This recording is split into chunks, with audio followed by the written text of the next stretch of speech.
আজকে যেতে যেতে আপনাদের একটা গল্প শেয়ার করব। ব্রিটেনের রানী ভিক্টোরিয়া এবং তার ভারতীয় কর্মচারী আব্দুল করিমের সম্পর্ক। এই সম্পর্কটি বেশ অদ্ভুত এবং বিতর্কের জন্ম দিয়েছিল। আব্দুল করিম কে ছিলেন? আব্দুল করিম আগ্রার বাসিন্দা ছিলেন। তিনি 1887 সালে রানী ভিক্টোরিয়ার রাজত্বের সুবর্ণ জয়ন্তীর সময় তার সেবায় নিযুক্ত হন। প্রথমে তিনি দুজন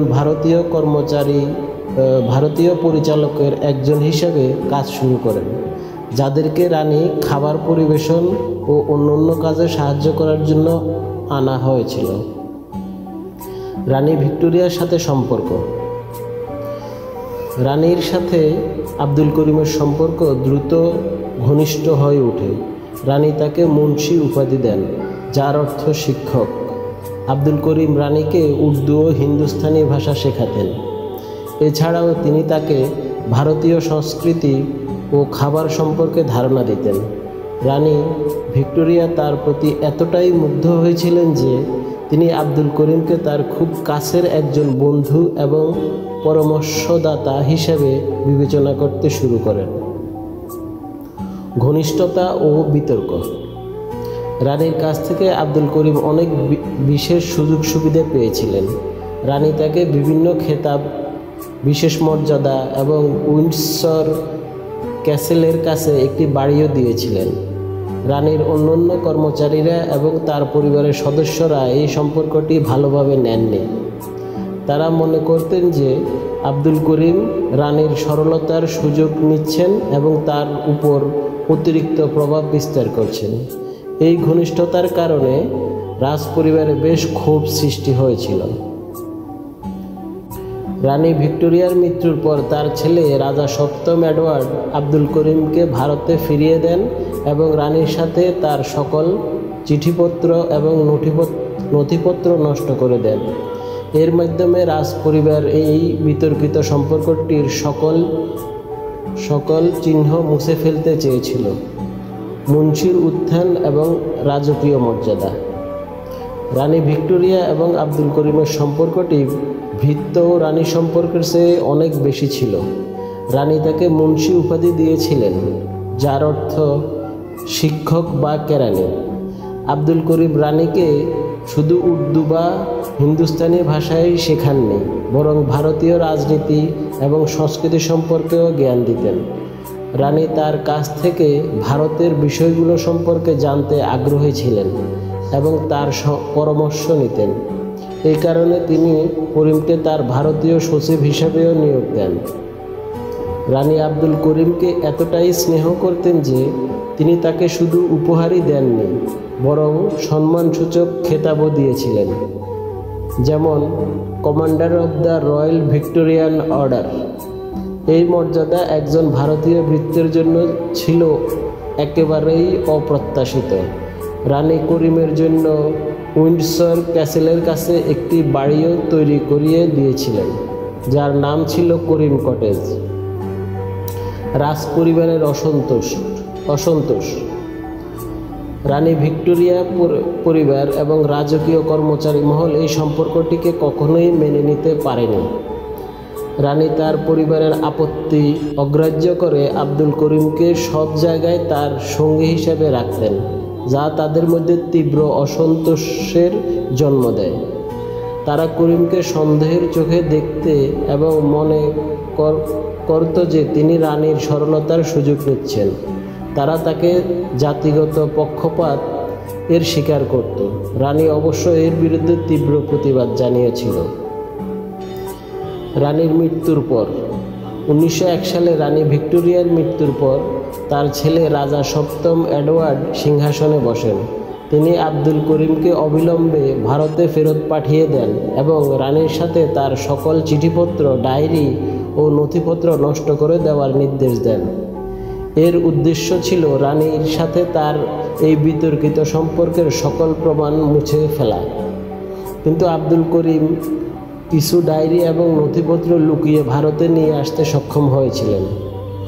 অনেক বছর পর সাংবাদিক শ্রাবণী বসু আব্দুল করিমের সেই ডায়েরিগুলো খুঁজে পান।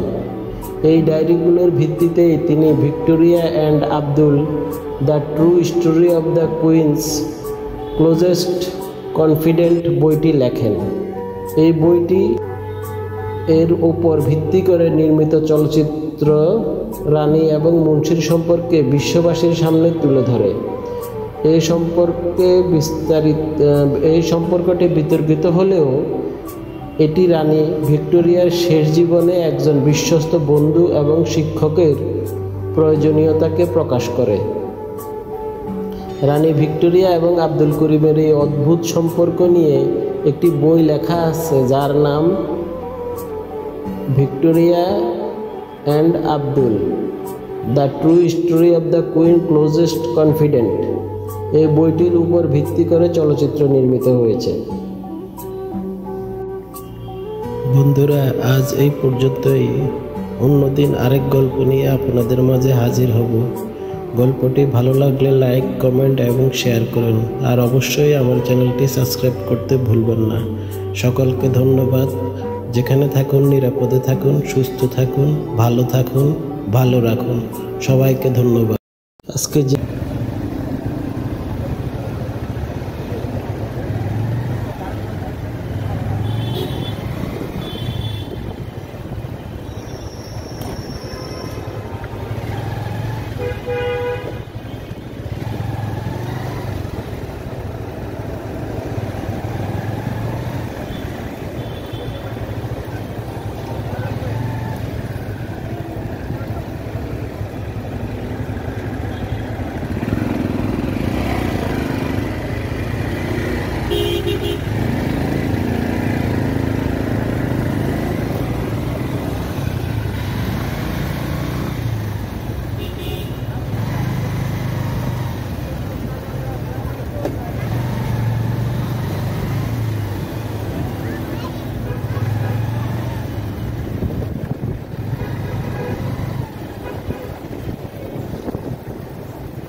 Beep, beep, beep.